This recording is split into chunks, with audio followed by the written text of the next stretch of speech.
Entertainment के मायने बदल रहे हैं। घरों में टीवी कम चलाए जाते हैं, बल्कि लोग अपने मोबाइल लैपटॉप पर अपना फेवरेट कंटेंट ज़्यादा कंज्यूम कर रहे हैं। लोग एंटरटेनमेंट के लिए थिएटर नहीं जाते, बल्कि ओटीटी प्लेटफॉर्म पर कंटेंट कंज्यूम करते हैं, फिर चाहे मूवी हो या वेब सीरीज। कोविड की वजह से शुरू हुआ ऑनलाइन कंटेंट देखने का ये ट्रेंड नॉर्मल लाइफ में भी बढ़ रहा है, जिसका सबसे बुरा असर मूवी थिएटर बिजनेस पर पड़ रहा है। कोविड में सबसे पहले ताला सिनेमा घरों पर लगा और सबसे बाद में हटा। अंजाम ये हुआ कि आज की तारीख में देश की सबसे बड़ी मूवी थिएटर कंपनियां पीवीआर, आईनॉक्स और सिनेपोलिस को ओटीटी से टफ कंपटीशन मिल रहा है। नमस्कार, मेरा नाम है प्रगति वाजपेयी और अपने आज के वीडियो में हम बात करेंगे कि क्या ओटीटी प्लेटफॉर्म्स की वजह से बंद हो जाएगा पीवीआर। पीवीआर की बात इसलिए क्योंकि ये देश की सबसे बड़ी मल्टीप्लेक्स चेन है, लगातार लॉस में है और अगर आप स्टॉक मार्केट में इन्वेस्ट करते हैं तो जानते होंगे कि ये कंपनी लिस्टेड भी है। वीडियो में हम डिस्कस करेंगे कि क्यों पीवीआर के अस्तित्व पर सवालिया निशान लगने लगे हैं, क्या कारण है पीवीआर के डाउनफॉल का और कंपनी अपने बिजनेस को बचाने के लिए क्या कर रही है, कुछ कर भी रही है या नहीं। वीडियो अच्छा लगे तो you know the drill, comment करके मुझे बताइएगा, साथ ही दूसरे लोगों के साथ शेयर करें और अगर अभी तक नहीं सब्सक्राइब किया तो सब्सक्राइब करें और हाँ, बेल आइकन जरूर प्रेस करें ताकि हर वीडियो का नोटिफिकेशन आप तक पहुंचे। चलिए अब शुरू करते हैं आज का वीडियो। हमारे देश की सबसे बड़ी मल्टीप्लेक्स चेन पीवीआर, आईनॉक्स के दिन कोविड के बाद से बदल नहीं रहे। 2023 में पीवीआर और आईनॉक्स के मर्जर से लगा था कि 17,000 से ज्यादा स्क्रीन और 109 शहरों में 350 से ज्यादा प्रॉपर्टीज की बदौलत अब तो ये मार्केट में छा जाएगा, लेकिन ऐसा कुछ नहीं हुआ। 10,000 से ज्यादा एम्प्लॉयज की इस कंपनी को फाइनेंशियल ईयर 2024 में 85 स्क्रीन्स को अंडर परफॉर्मेंस के चलते बंद करना पड़ा है। फाइनेंशियल ईयर 2025 में 70 और स्क्रीन्स बंद करने का प्लान है। लेकिन अगर ग्लोबल लेवल पर देखें तो पूरी दुनिया में मूवी थिएटर मार्केट साइज बढ़ने की बात कही जा रही है। 2024 में फिलहाल ये 78.03 बिलियन डॉलर है, जो 2030 तक 102 बिलियन डॉलर से ज्यादा होने की उम्मीद है, यानी लगभग 4.5% का CAGR। तो क्या इसमें पीवीआर को उम्मीद देखनी चाहिए? पीवीआर, आईनॉक्स के रेवेन्यू की बात करें तो परफॉर्मेंस के मोर्चे पर कंपनी के हालात दिन ब दिन खराब हो रहे हैं। फाइनेंशियल ईयर 2024 के Q2 में कंपनी को सबसे ज्यादा कमाई हुई।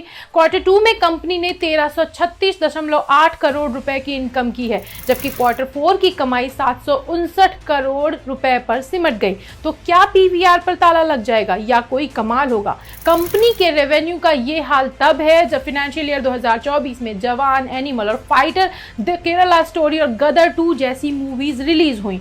सबसे पहले कारण पे बात करेंगे। हम पहले ही बता चुके हैं कि ओटीटी का चलन बढ़ रहा है, कोविड में मजबूरी में, और अब घर जैसा आराम मल्टीप्लेक्स में कहां। तो किस्सा कुछ ऐसा है कि भाई कोविड के बाद सबने घरों में लगाए बड़े बड़े TV, Netflix, prime, Hotstar, ZEE5, जियो सिनेमा पर अपनी मर्जी का कंटेंट अपनी कन्वीनियंस से देखने लगे।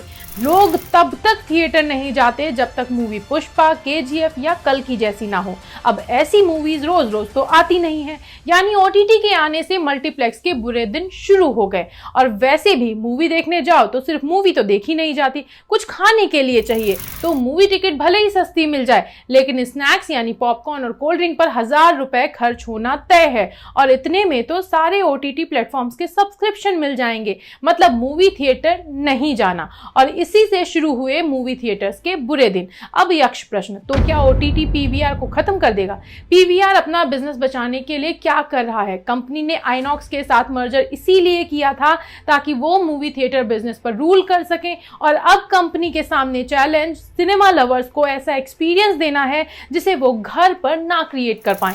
इसीलिए कंपनी अब 3D के अलावा IMAX और 4DX जैसे प्रीमियम फॉर्मेट्स को लेकर आ रही है। इसके साथ ही कंपनी रेवेन्यू के नए ऑप्शंस भी तलाश कर रही है। आपने नोटिस किया होगा कि मूवी थिएटर्स में अब बड़े बड़े इवेंट्स हो रहे हैं, फूड एंड बेवरेजेस के ऑप्शंस भी बढ़ाए जा रहे हैं। साथ ही कंपनी ऑन स्क्रीन एडवर्टाइजिंग को भी बढ़ावा दे रही है, यानी ओटीटी से कंपटीशन है, लेकिन कंपनी फोकस्ड होकर सिनेमा एक्सपीरियंस को बेटर बनाने के लिए लगातार काम कर रही है। हम पहले ही बता चुके हैं, कंपनी ने बिजनेस को सही करने के लिए मर्जर्स किए हैं। 2023 में मर्जर का असर बैलेंस शीट पर दिख रहा है। मर्जर के 1 साल के अंदर ही कंपनी की बॉक्स ऑफिस रेवेन्यू में 89 से 97 करोड़ का इजाफा हुआ है। वहीं फूड एंड बेवरेजेस सेल्स में 34 से 40 करोड़ की बढ़त दिखी है, क्योंकि ओटीटी पूरी मूवी थिएटर बिजनेस के लिए खतरा बने हैं। लेकिन जहां फाइनेंशियल ईयर 2024 में ओवरऑल इंडियन बॉक्स ऑफिस की ग्रोथ 13% हुई, वहीं पीवीआर आइनॉक्स ने सालाना आधार पर 19% की ग्रोथ दर्ज की है।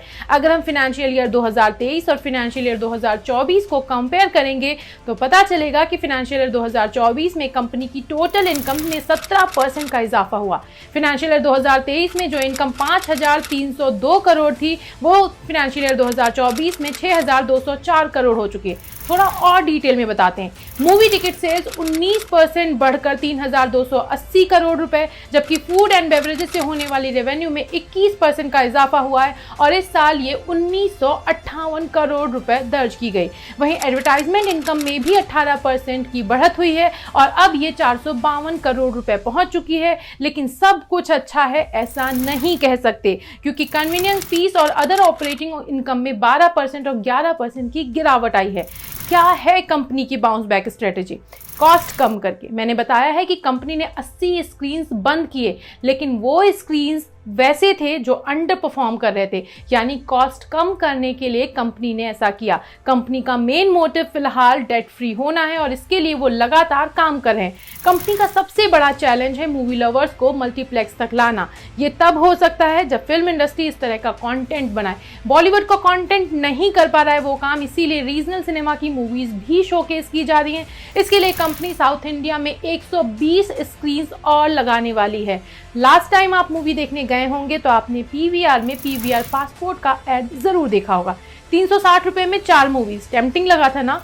अब अकेले ऐसे नहीं है। इसके अलावा company cinema lovers day, flash sale frequently plan कर रही है ताकि लोग सिनेमा देखने आएं। वैसे री रिलीज का कॉन्सेप्ट भी इसी का एक हिस्सा है। कंपनी फूड एंड बेवरेजेस में अनलिमिटेड वीकेंड कॉम्बोज और वीकडे डिस्काउंट दे रही है ताकि लोगों को 200 रुपए वाले समोसे की शिकायत को दूर किया जा सके।